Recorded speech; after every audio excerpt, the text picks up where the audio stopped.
Chers téléspectateurs, vous êtes très nombreux en train de nous suivre à l'instant, de partout, à travers la République démocratique du Congo, à travers l'Afrique et dans le monde. C'est Planète Média. Aujourd'hui, on en parle. On est dans l'événement. L'événement, c'est une émission que vous suivez souvent. Une émission au cours de laquelle on traite des dossiers d'enquête. Et aujourd'hui, nous avons enquêté sur la gestion de la redevance minière, mais beaucoup plus dans les secteurs de l'Ufupa. L'Ufupa, c'est un secteur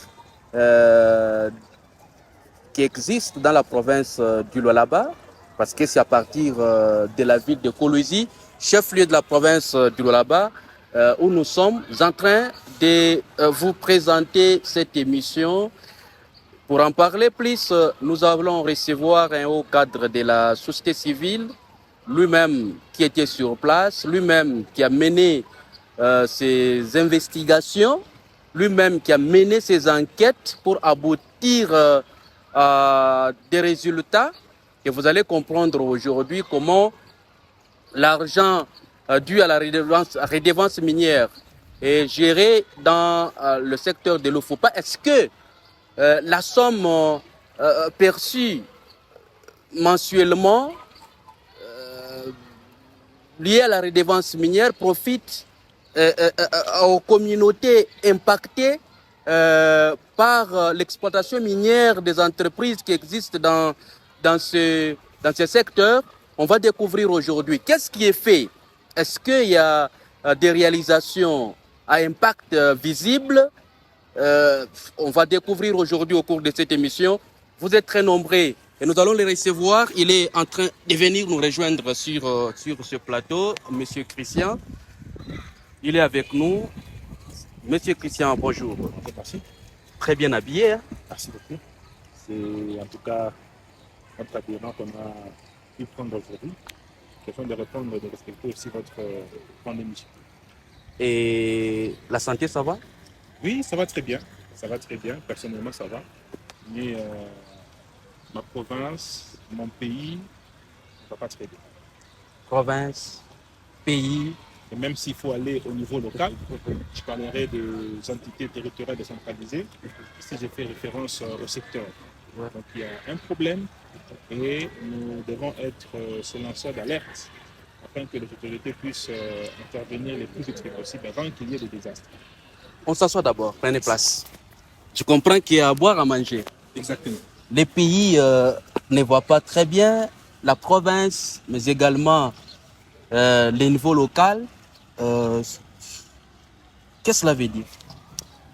Cela veut dire que depuis un certain temps, le chef de l'État, Félix Antoine Tshisekedi Tshilombo, avait jugé bon de nommer de maire de la ville dans les différentes villes, de nommer des bourgmestres ainsi que des chefs secteurs pour que ces derniers puissent concrétiser ce que nous appelons le développement à la base.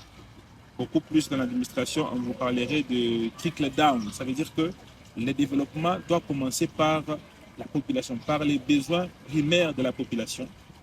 Parce que la province du Lualaba est parmi ces provinces qui regorgent beaucoup plus des entreprises minières et que des populations impactées, la population en général doit bénéficier bien évidemment de la redevance minière afin que ces derniers puissent voir leurs entités se développer. Voilà. Et voilà, on va revenir sur ça. Nous avons une question très spécifique, c'est la gestion du secteur des l'Ufupa. Il n'y a pas longtemps, nous avons suivi les rapports que vous avez publiés après vos enquêtes menées. Pour ne pas arriver à ma question d'abord, parce que ma question peut être la conclusion. Je commence par le début. Pourquoi vous avez souhaité initier d'abord vos enquêtes seulement dans le secteur de l'Ufupa? Voilà, faudrait le préciser. On n'a pas initié nos enquêtes que dans le secteur de l'Ufupa. Nous sommes inspirés de nos lois de la République Vous devez savoir il y a 4 types de contrôles. Et nous, ce qui nous a intéressé, c'est notre contrôle à nous, les contrôles citoyens de l'action publique de l'État. Et donc, on a eu à effectuer nos contrôles au niveau de la commune de Manika. On a trouvé que la gestion était orthodoxe. Commune de Manika. Commune de Manika. Nous nous sommes rendus au niveau du secteur de Lulou. On a vu également, parce que là c'est encore en cours, on n'a pas encore trouvé de conclusion. Nous sommes allés dans le secteur de Lufoupa. Donc, Manika, vous avez déjà conclu. Lulou, vous êtes en cours. Lulou, nous sommes en cours. D'ailleurs, pour la commune de Manika, ça a intervenu il y a déjà très longtemps. Okay. Et donc, nous nous sommes dit qu'il fallait également aller dans le secteur de Lufoupa. Puisque de ce côté, on a reçu des réactions dans les réseaux sociaux. Les gens nous ont appelés pour nous dire que non, voilà, il y aurait une gestion non orthodoxe au niveau de ce secteur. Et donc nous, en tant que société civile, nous nous sommes dit quoi de plus normal de faire une mission sur le terrain et de trouver si vraiment il n'y a pas cette gestion orthodoxe ou si il y a la gestion orthodoxe afin que nous puissions calmer les âmes ou encore les cœurs de citoyens qui habitent le secteur de Lufoupa, qui s'enflammaient davantage. Parce que je me rappelle qu'il y a un moment, il y a eu trop de bruit dans les réseaux sociaux. Et en tant que citoyen, et puis réunis dans une structure de la société civile, vous êtes dit qu'il fallait aller sur terrain pour donner la vraie version. Ok. La vraie version, bien évidemment, parce qu'aujourd'hui, il y a un problème qui se pose. Ouais. Qui sont censés contrôler les secteurs de Lufoupa ou les secteurs? Est-ce que ce sont les députés provinciaux? Non. Parce que les députés provinciaux contrôlent l'exécutif provincial, les services publics provinciaux, vous voyez, c'est là où et c'est limite. Et les services publics locaux. Mais les conseillers qui devaient avoir lieu aussi au niveau des secteurs, ça n'a pas encore été effectif. Quoi de plus normal que nous, étant donné que la Constitution nous reconnaît cette politique de contrôler les ETD d'une manière citoyenne. La gouverneure aussi nous avait donné cette mission que faites les contrôles citoyens et faites-nous les rapports. Sans parti pris. Sans parti pris. Sans parti pris. Jules Alinguet également est venu.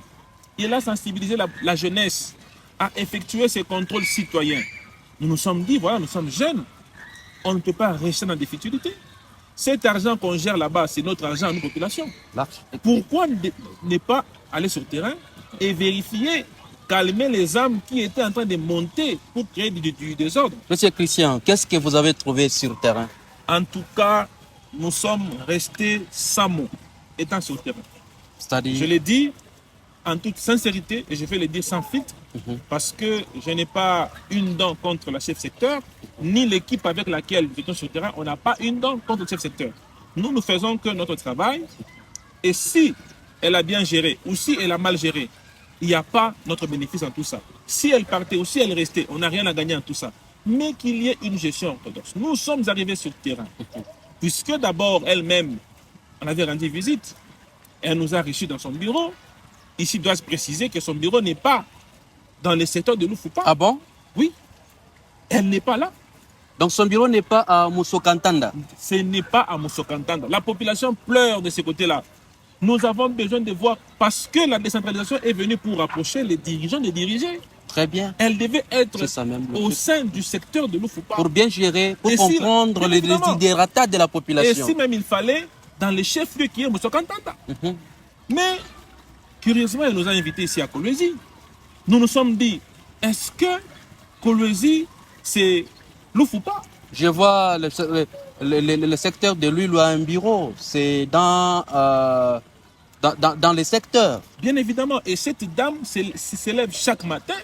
Elle prend son véhicule, elle part là-bas. Pourquoi? Parce qu'il faut qu'il y ait cette proximité. Si la population doit vous parler, elle va faire comment?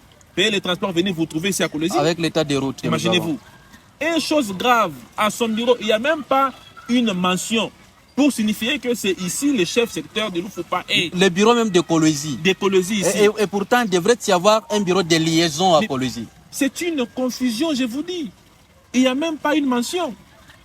Si vous passez là-bas, vous allez vous rendre compte que c'est une maison d'habitation, alors que c'est là où elle est. Et donc, la population a d'abord donné leur inquiétude parce que la chef secteur ne se retrouve pas de l'autre côté. N'est pas approximative. Bien évidemment. Alors, elle vous a reçu plutôt à son bureau. Elle nous a reçus à son bureau. Elle nous a dit comment est-ce qu'il y a un débat dans les réseaux sociaux disant qu'elle n'a pas bien géré et il y a des haines tribales à son égard. Et alors qu'elle est en train de gérer dans les besoins de la population, tout ça, elle nous a dit qu'elle devait aller inaugurer 2 marchés. Un marché à Moussokantanda, un autre marché à Mushima. Elle nous a demandé de l'accompagner. Ah bon? Oui, nous avons accepté. D'abord, avant d'aller, elle nous a dit quoi? Elle nous a dit que l'entreprise Kamoa SA verse par mois en termes de redevances minières $700 000. $700 000. Regardez la grandeur de cette entreprise. $700 000 versés par Kamoa Copper. Versés par Kamoa. Parce que là-bas, il y a des entreprises. Il y a aussi Kalonga Mining. Elle nous a dit que cette entreprise verse $300 000 américains. 300 000. 300 000. Donc, ce qui va faire le total de 1 million. S'il faut prendre Kamoa et Kalong. Oui. Nous nous sommes dit, bon, donc cette dame, elle peut être exceptionnelle dans la gestion. Comment elle peut avoir peu d'argent comme ça? Mais elle fait de grandes choses. Oui. Allons d'abord sur le terrain voir. Elle nous a appelés, nous sommes partis avec elle un certain matin, vers 9h, parce que nous étions rentrés à 20h après notre itinéraire avec elle. Nous sommes arrivés à Moussokantanda, où elle a construit un marché. Ces marchés en question, qui ne corroborent pas avec le marché qui était dans le cahier des projets. Sur la carte, ce n'est pas ce qu'on a vu sur le terrain. Elle a dit qu'elle va construire 100 étalages. 100 étalages. On a compté, c'est moins de 40. C'est 32 étalages sur place. Mais où sont partis les autres 60 étalages? C'est parti où? Les fonds qui étaient dédiés à construire les autres étalages, Iko Wapi. La population était montée. Nous avons eu à calmer la population là-bas pour ne pas faire du désordre. Nous avons eu le temps de communier avec les habitants de Moussokantanda. Et comment vous êtes parvenu à communier? Parce que vous étiez parti avec elle. Elle vous avait invité officiellement à une cérémonie. Non, vous savez, nous ne sommes pas là pour parler en son nom. Nous devons avoir la version de la population, la version de ceux qui l'accusent et sa version. Donc, il fallait en profiter pour aussi écouter le peuple. Qu'est-ce que la population veut? Donc, vous étiez là, dans l'activité? Dans l'activité. Et vous vous êtes... Oui, parce qu'il faudrait rappeler ici que nous sommes un ensemble d'abord de structures. Nous avons laissé l'un des nôtres avec la chef secteur. Nous autres, nous sommes partis maintenant dans la population. On a parlé avec des médecins, on a parlé avec des enseignants, on a parlé avec des jeunes, on a parlé avec des mamans, on a parlé avec tout le monde. Est-ce que vous avez parlé aussi avec les chefs des groupements? On a eu à parler avec 2 chefs, 2 chefs seulement, parce que les autres étaient les conviés de la chef secteur à l'activité. À l'activité. Bien évidemment, parce qu'on ne peut pas converser avec ces derniers pendant l'activité même. Pendant l'activité. Oui. Alors, on avait profité à la fin, parler avec seulement 2 chefs de groupement. Et après, nous sommes allés à Mushima, où elle a inauguré un autre marché. De ce côté-là, à Mushima, on a eu le temps de parler avec la population. On a communié avec la population. Nous sommes rentrés avec elle. Elle nous a dit, non, vous avez vu ce que j'ai fait là-bas à Moussokantanda, à Mushima également, ce n'est pas seulement là-bas. J'ai tellement beaucoup fait dans des villages. Donc elle s'est glorifiée pour les quelques marchés là, 30 quelques sur 100. Bien évidemment, pour elle, c'est ça. Pour elle, c'est le maximum. C'est le maximum, en tout cas pour elle, c'est top. Parce qu'il faudra le préciser ici qu'elle a pris les fonctions, si ma mémoire ne m'accuse pas de séquelles mentales, c'était le 6 septembre 2023 qu'elle a été notifiée et elle a commencé à travailler. Il paraîtrait que dans la caisse, il y avait déjà un montant élevé à $9 millions, dans la caisse du secteur. Les montants qu'elle a trouvés. Où c'est qu'elle a trouvé, c'est que son prédécesseur avait laissé. Okay. 9 millions de dollars américains. Nous sommes tombés sur le tableau parce que quand nous sommes rentrés, il fallait que nous puissions traiter l'information, voir, concilier ce que les gens disent, ce qu'elle nous a dit et ce que ceux qui l'accusaient disaient. On a mis les choses en place. Nous nous sommes rendus compte qu'il n'y a pas cohérence, qu'il n'y a pas photo, que nous avions été bernés par la chef secteur de Loufupa. Elle nous a amenés sur un terrain ou sur un chemin sans issue. Elle a essayé de nous manipuler. Elle a essayé de nous utiliser à ses propres fins. Alors que nous nous sommes dit, nous sommes des jeunes leaders. Nous ne sommes pas besoin d'être manipulés ou de nous donner des pots de vin pour que nous puissions parler des biens à votre personne. Nous avons besoin de mettre à la lumière de la population de Loufupa les réalités, vos réalisations.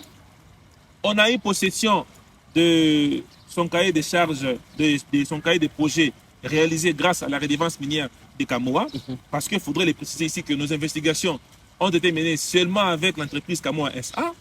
Et donc, nous sommes encore dans des démarches pour savoir ce qui se passe avec l'entreprise Kalonga Mining. Donc, ces révélations ne sont que pour l'entreprise Kamoa SA. On a été sur le terrain, on a vu, on a regardé, non, c'est pas possible. Elle nous a dit qu'elle aurait construit 3 écoles. Une école à Mushima, une école à Kangea et l'autre à Chipaya. Et dans les cahiers de charges, ces écoles ont déjà été construites. Mais étant sur le terrain, on a posé la question à la population. À qui ces écoles? Non, ces écoles, il y a des écoles pour la gouverneure de la province. Et il y a aussi une autre école, c'est pour son prédécesseur. Et les autres, c'est pour le projet des 145 territoires. Mais la dame, elle nous a dit qu'elle aurait construit ici des écoles. Ça y est, on ne voit pas ça. Non, elle ne nous a jamais érigé des écoles ici, dans notre secteur de Loufupa. Mais elle a dit qu'elle aurait, bien évidemment, érigé ici 10 puits de forage. Selon son cahier. Oh non, ici, il n'y a pas de forage. Il y a seulement un puits de forage qu'elle a eu à effectuer. Mais ici, elle nous a dit 10 puits de forage. Où est parti les fonds pour les autres puits de forage alors? Point d'interrogation, madame elle-même connaît. Pour les écoles, les 3 écoles là, dans des 297 000 $, une école. Donc, maintenant, calculé pour 3 écoles, c'est à peu près 306, plus même des 300. Où est les fonds pour ces écoles-là? Point d'interrogation. Elle nous a dit qu'il y a eu 98 km de routes asphaltées en terre battue, ou en terre battue dans le secteur de Loufupa. Et dans ce terrain, elle n'a effectué aucune route en terre battue. Donc, il n'y a aucune route réhabilitée en terre battue. Il n'y a aucune route réhabilitée en terre battue sous sa gestion. Sa gestion. Bah, il faut le préciser. Sous sa gestion, il n'y a aucune route. Vous voyez? Il y a une route là asphaltée. Elle nous avait dit par sa propre bouche que cette route-là, effectuée par, bien évidemment, Mouska, l'entreprise Mouska, c'était un essai de voir si vraiment elle peut octroyer ce marché-là à Mouska. C'est la route qui mène vers Moussokantana. Et qu'il n'y avait pas eu de fonds sur ça. C'était juste l'essai.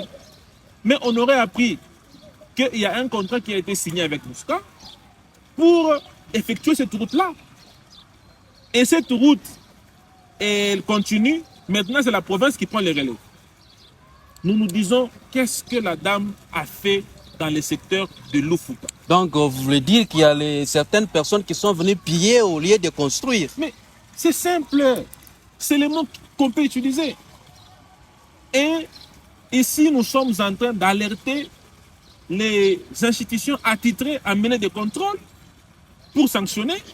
Nous sommes en train de faire appel ici à la gouverneure qui est la chef de l'exécutif provincial, qui est la chef des ETD ici ou là-bas, la représentante du chef de l'État, personnel du chef de l'État. Qu'elle puisse même prendre des mesures par rapport à ça.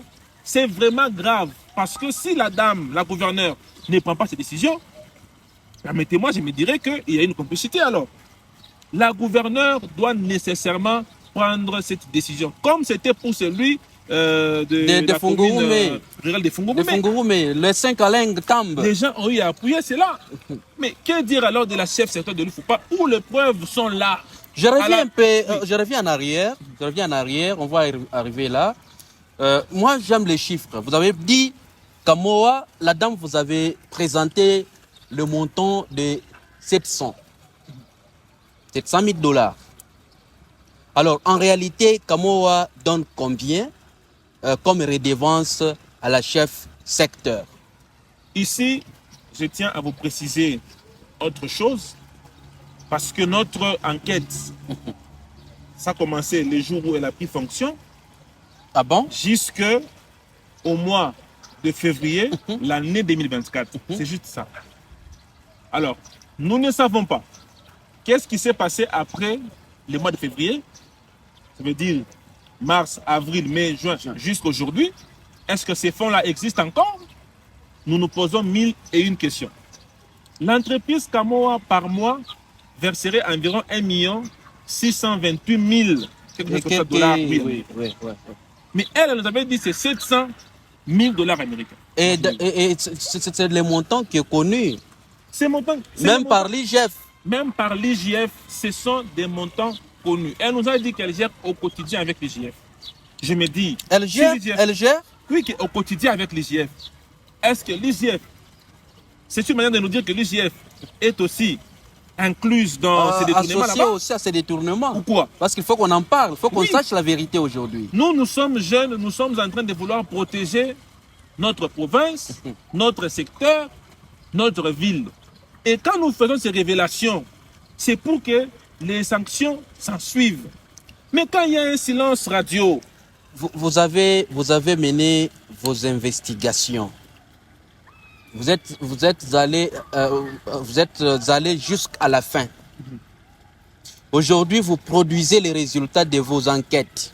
Est-ce que vous avez eu le temps de la voir pour confronter ce qu'elle vous avait dit avant et la réalité sur le terrain? nous avons été plus que démocratiques dans nos démarches. Avant de tenir notre point de presse, je m'excuse, on a pris les textes même, sans pour autant élaguer certains chiffres. On a pris les textes in extenso. Nous avons joint une lettre là-bas, on l'a déposée à son bureau. L'accusé de réception existe, nous avons ça. Pour qu'elle puisse contredire ce qu'on avait écrit. Pour qu'elle puisse dire qu'ici, il n'y a pas eu de détournement, les fonds d'ici, j'ai fait ceci, j'ai fait cela avec. Nous, on attendait ça. Parce qu'il ne faudrait pas que nous puissions tenir un point de presse sans pour autant qu'elle-même puisse contredire cela, sans pour autant avoir sa version des faits par rapport à ça. Étant sur le terrain, c'est une autre paire de manches qu'il y avait eu là-bas. On n'a pas eu de suite face à notre lettre. Elle s'est tue. Nous avons pris ce silence-là pour un oui. Pour dire que ce qu'on avait écrit, c'est ça qui est dans le secteur de l'UFOPA et c'est ce qui est vrai dans sa gestion. Alors, elle a réagi? Elle n'a pas réagi. Elle est restée silencieuse, elle n'a pas réagi. Elle vous a contacté? Elle ne nous a pas contacté seulement parce qu'ici, c'est aussi le moment de les préciser que moi, Christian Boum, et mes autres collègues des structures, entre autres Fraternité Katangaise, des structures, entre autres au cœur de la jeunesse, des structures, entre autres les patriotes congolais. Donc, toutes ces structures qui ont été à la table avec nous, pour le point de presse, la Fondation Uhuru également, nous sommes en danger. En danger? Je vous dis. En danger comment? Nous sommes en danger, nous sommes menacés. Parce que dire la vérité devient un danger aujourd'hui. Nous sommes menacés. Nos vies sont en danger. Et si la population remarquerait nos disparitions ici ou là-bas, sachez que c'est la chef de secteur. Comment ça? mais- Est-ce qu'elle vous a appelé, elle vous a menacé? Elle a envoyé ces gens pour venir vous... Des gens qui vous appellent en son nom. Qui est cet individu qui n'est pas concerné à la gestion de l'UFOPA, qui peut vous appeler pour vous menacer? Oh. Seulement ses proches. Oh, parce C'est que sa vous faute. avez dit la vérité? Parce qu'on a dit la vérité. Et nos vies sont en danger aujourd'hui. Madame la gouverneure, vous savez très bien que ce qu'on a fait, on l'a fait avec impartialité. Nous n'avons pas besoin de la faire tomber. Nous n'avons pas le pouvoir, nous. On a mis au grand jour les réalités sur le terrain. Qu'elle puisse contredire cela, qu'elle soit suspendue, qu'elle puisse répondre de ses actes. Si vraiment il n'y a pas eu de détournement, mais elle sera réhabilitée. Et quand vous estimez les détournements, ça peut varier dans les combien? Est-ce qu'il y a un montant qu'elle a détourné, qu'on peut savoir aujourd'hui qu'elle aurait peut-être? D'ailleurs, nos calculs nous ont amené à une conclusion qu'il y a eu des détournements à la hauteur de 5 757 000 dollars américains. Ça, nous estimons que c'est un montant minimum d'ailleurs. Minimum. Donc il doit y avoir beaucoup. Mais je vous dis que c'est beaucoup. On peut même multiplier 5 fois 3. Donc c'est au-delà de ça. Madame Laetitia. Et donc nous sommes en train de creuser davantage pour avoir des résultats qui nous donneraient encore raison de continuer avec les points de presse. Parce que nous n'allons pas nous limiter là. Peu importe les menaces. Vous n'avez pas peur de menaces? Nous n'avons pas peur de menaces. Nous avons besoin carrément que nous soyons protégés. Pourquoi? Parce que nous avons aussi droit à la protection. Non, il y a les PG, les procureurs généraux du parquet de Lualaba qui nous écoutent. Il y a la gouverneure elle-même qui nous écoute. Il y a au niveau national, il y a les chefs de l'État, peut-être à travers ses services, peut-être lui-même qui va nous suivre. Il y a les ministres sectoriels qui nous suivront à travers cette émission.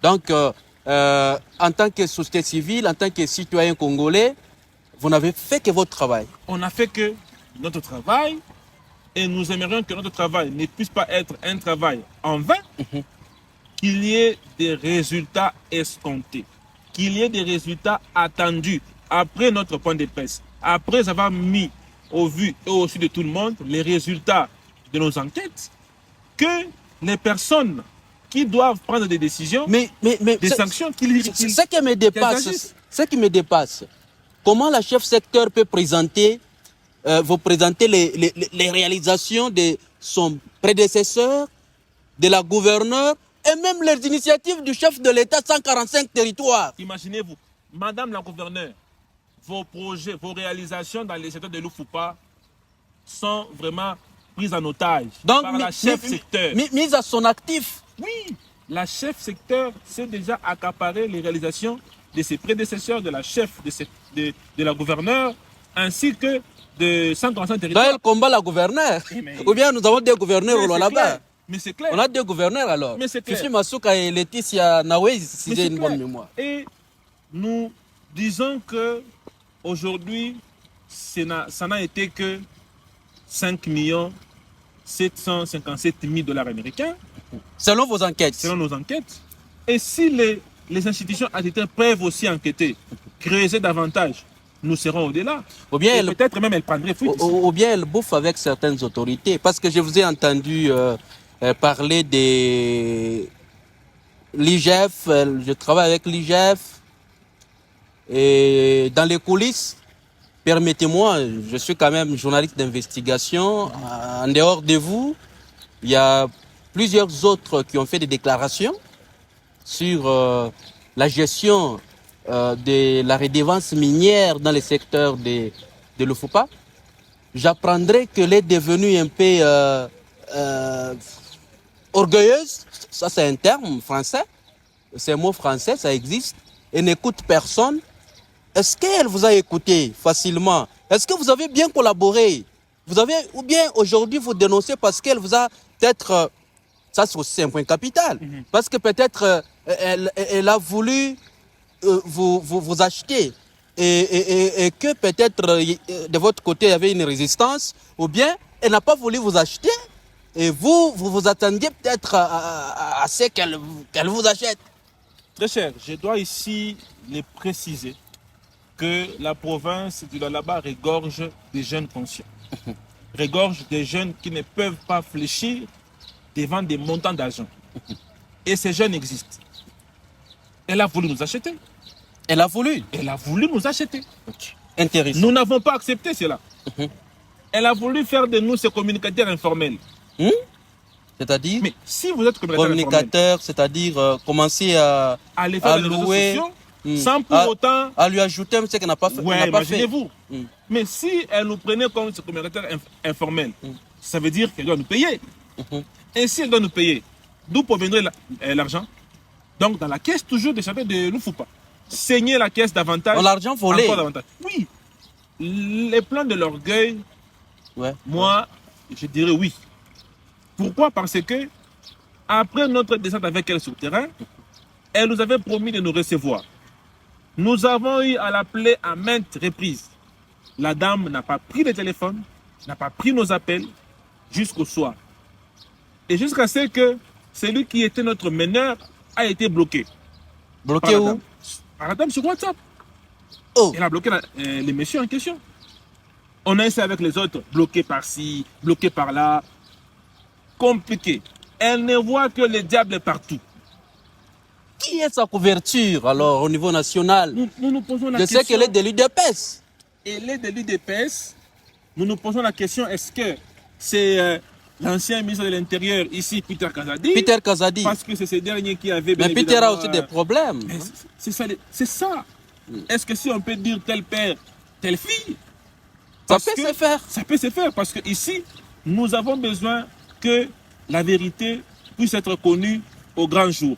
Et surtout qu'il y a un terme ici qui est beaucoup plus en vogue, la levée des immunités. Si elle doit se passer par là, qu'on enlève ça, qu'elle puisse comparaître devant les instances judiciaires et voir si... Elle n'a même pas les immunités à enlever. Elle n'a jamais été élue. Elle est nommée. Elle n'a même pas. Elle est nommée. Donc, elle engage aujourd'hui, quand on prend les actions de la gouverneure, du gouvernement provincial, on met dans les actifs, on présente que ce que je fais, mais c'est dommage. On prend les projets de 145 territoires.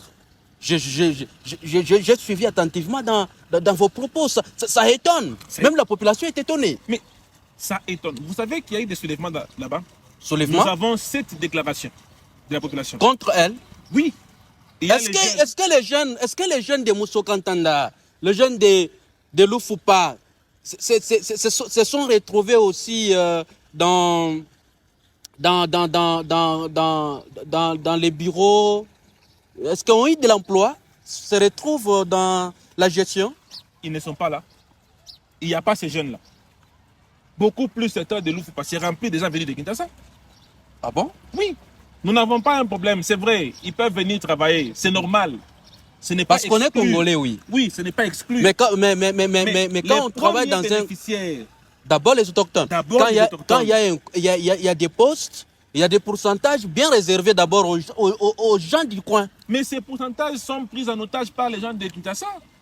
J'apprendrai qu'elle avait demandé à ce qu'on présente quelqu'un qui devait être 2 personnes, 3 personnes à engager, et on avait présenté personne. Elle a demandé à ce que le chef-lieu du secteur de Loufupa puisse amener un jeune pour travailler avec elle. Ces gens, les notables lui ont posé la question. Ces jeunes-là aura quel poste? Vous savez ce qu'elle a dit? Non, ces jeunes aura comme poste la sentinelle.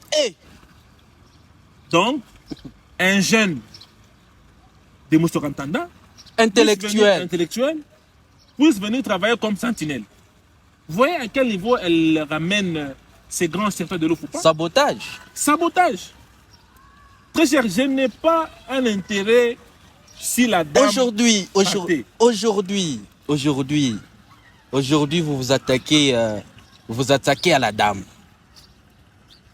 pour l'intérêt de la population ou pour votre intérêt personnel. Non, mais est-ce que la dame nous paye, nous? Est-ce que les contrôles qu'on a effectués... Vous n'avez jamais travaillé avec elle? Jamais travaillé avec elle. D'ailleurs, quand nous sommes rencontrés avec elle, c'était la première fois qu'elle me serre la main. C'était la première fois que je puisse parler avec elle face à face comme ça. Et le travail que nous faisons aujourd'hui, ce n'est pas pour que nous puissions être rémunérés après. Nous le faisons, c'est pour la population. La population était montée au créneau pour dire qu'il n'y a pas une très bonne gestion. Et nous, en tant que jeunes conscients, on a fait la descente sur le terrain. On a fait nos investigations en mettant en place toutes les parties prenantes pour qu'il n'y ait pas un traitement partiel. On a usé de l'impartialité dans nos démarches. Et les résultats sur le terrain, c'est ce que nous voulons vous donner ici. Est-ce que vous savez que les jeunes de Moussokantanda ont toujours voulu s'asseoir autour d'une table avec la dame, échanger, ça n'a jamais eu lieu. Elle n'a pas le temps pour ça. Elle n'a pas le temps pour ça. Après notre point de presse, j'ai des audios ici. Hier, elle a pris un véhicule pour aller forer à Kangeya maintenant. Et la population criait en cours de route. Oh. La population est en train de dire sur la dame que oh, vous voyez maintenant, elle est venue maintenant, vous voyez. Donc, il fallait qu'il y ait notre déclaration, notre point de presse, pour qu'elle puisse amener les véhicules pour aller forer là-bas. Donc, si aujourd'hui elle posait certaines actions, c'est venu en retard. Donc, elle est en train de vouloir se racheter. Alors que l'argent perçu, l'argent là alloué à toutes ces réalisations, elle l'a mis où? C'est ça le problème. C'est ce que nous devons savoir. C'est allé où cet argent-là? J'aurais appris qu'elle aurait un point de presse bientôt. Nous attendons qu'elle nous raconte sur les chiffres. Qu'elle puisse nous dire le contraire par rapport aux chiffres. Donc, elle dise combien elle perçoit comme redevance chez Kamoa, oui, ce n'est pas chez Kalongwa Mining. Oui. Et les responsables de Kamoa sont connus. Sont connus. Le ministère des Mines est là. Le ministère des Mines est censé savoir au moins le montant que le secteur perçoit. Donc, on va contrebalancer. Oui, on va attendre son point de presse. Après son point de presse, si elle va nous raconter sur les chiffres, nous allons tenir aussi un point de presse pour essayer de clarifier. Si elle veut faire un point de presse pour s'acharner sur nous, c'est un temps passé pour rien. La population veut assez que vous puissiez nous rencontrer sur les chiffres. Dites-nous. On a eu un échange avec elle, madame. Ici, on a dit que vous avez perçu tel montant. Elle se fâche facilement. Et elle se fâche. Elle pense que nous sommes en train de vouloir sa chute. On en gagnerait quoi en tout ça? Les jeunes, elle a de l'avenir. Vous ne voulez pas de moi. Vous voulez me faire tomber, mais vous ne saurez pas. J'ai entendu quelqu'un me dire ça. Et voilà. Donc, elle voit les diables partout, très cher. Je viens de vous le dire. Elle voit les diables partout. Nous sommes en train de vouloir aujourd'hui que madame la gouverneure puisse intervenir. Est-ce que la gouverneure n'est pas informée de ça? La gouverneure, elle est informée à mon humble avis parce que ses proches ont déjà reçu ces documents, l'audio, la vidéo. Donc, on a fait ça dans... Mais madame gouverneure, on est en train de vendre vos images. On est en train d'associer vos réalisations aux actes. Et c'est partout. Et tout ça, qu'est-ce que les gens diront après? La gouverneure n'a pas travaillé. Regardez, voilà. De gauche à droite. Et donc, c'est comme si là-bas, on a maintenant des gouverneurs. C'est dommage, ça. Et je demanderai aussi à la cellule de communication de la gouverneure de mettre beaucoup plus en lumière les réalisations de la gouverneure dans le secteur de l'Ofupa. Et aussi les réalisations liées au projet des 145 territoires. Et bien évidemment, de regarder aussi les cahiers de charges, puis les cahiers de projets de chefs secteurs. Parce que souvent, les gouverneurs ne prennent pas connaissance de ça. Il faut prendre connaissance de ça. Regardez, est-ce que tel ou tel autre a travaillé, comment est-ce qu'elle a travaillé, combien est sorti par-ci, par-là. C'est tout à fait normal que ça puisse être vu ou que ces investigations puissent être faites de cette manière. Voilà, chers téléspectateurs, vous étiez très nombreux en train de nous regarder, de nous suivre de partout. Vous avez compris au moins une certaine réalité dans la gestion de la redevance minière dans le secteur de l'Ofupa. Coup de chapeau d'abord à la commune de Manica parce que la société civile venait d'affirmer ici que ça marche. Et un coup de chapeau. Reste encore certains secteurs, c'est notamment l'ULU, les investigations qui sont en cours. Il y a aussi, je vous demanderai aussi de mener les investigations à Dilala. En tout cas, nous serons partout. Nous n'allons pas exclure une entité. Et même à Fongoro, mais... Oui, sous réserve d'être mal jugé. Oui. Sinon, on peut dire vous avez un compte à rendre à Madame Laetitia Nawezi. Alors que c'est loin d'être là. C'est loin d'être là. Il y a les Bayeke, la chefferie des Bayeke là-bas. Je vous dis que nous sommes en train de mettre nos batteries en place pour que nous puissions effectuer ces contrôles citoyens qui va permettre à la population lualabaise de manière générale à connaître les réalisations faites par les chefs des ETT ainsi que de notre province. S'il est faux, on va y arriver parce que la gouverneure apparemment elle reçoit toute personne qui vient contrôler à bras ouverts parce qu'elle prétend que sa gestion est orthodoxe. Et donc, quoi le plus normal que nous puissions être reçus partout afin que notre travail puisse être bien fait. Nous sommes à la fin de notre émission. Merci beaucoup. On se sépare par ici. Merci en tout cas de votre invitation. Juste, vous êtes devant la caméra principale. Si vous voulez aujourd'hui vous adresser à la population du Lualaba en Swahili, vous vous adressez à la gouverneure Fifi Masuka en français et au chef de l'État. Dans quelques mots. Merci. Je commence par m'adresser à la population souveraine qui détient les pouvoirs, que nous devons être éveillés. Nous devons bien évidemment avoir cette même mise sur nos redevances minières, contrôler qu'est-ce qu'on fait avec nos fonds. Et le travail que la société civile fait au Lualaba, ce n'est pas pour s'acharner par rapport aux autorités, mais c'est pour que nous puissions montrer qu'il y a gestion orthodoxe ou pas. À la gouverneure, Madame la gouverneure, vous avez des réalisations dans les différents secteurs. Il est normal à ce que vous puissiez amener vos services de communication, prendre les images et relayer cela. Parce qu'il y a des gens qui sont en train de se taper à la poitrine sous vos réalisations.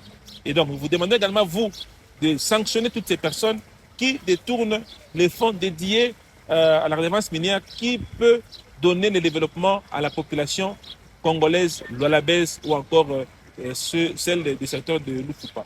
Au chef de l'État d'agir par et à travers son ministre de l'Intérieur, qui est le patron des ETD en République. Je pense que ce message est un message citoyen. Nous n'avons pas besoin de combattre ceux qui sont établis au sein de l'État, dans les ETD, mais nous voulons assez que la gestion puisse être orthodoxe. Kwa nini Mwebote, population de Lualaba, il y a Kolwezi, il y a Musokantanda, il y a Lufupa, il y a Lwilu. Tunapenda sana na tunapenda kitu kama kimoya, mtusaidie maisha yetu iko mudanger leo parce que tukuneka ma vérité kumwe population. Mwe njo bakututenir, ni mwe njo bakuweza kutusemelea. Asante sana kwa konana. Merci et au revoir. Merci en tout cas. Merci M. Christian. Merci. Merci, chers téléspectateurs. Vous étiez nombreux en train de nous suivre. Nous voici à la fin de cette émission. Événement, on a parlé. Nous sommes restés dans les analyses. Tout celui qui veut répliquer, notre chaîne est là. Les portes sont ouvertes à tout le monde. Donc, c'est-à-dire, unaifata, unashikia kebile banasema abieneane.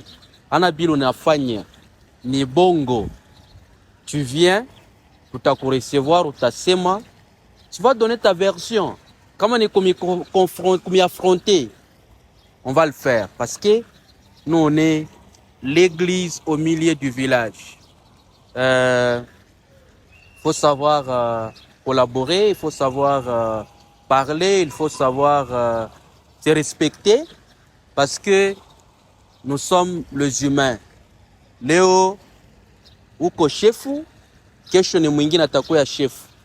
C'est-à-dire seule l'humilité doit guider notre vie. Merci.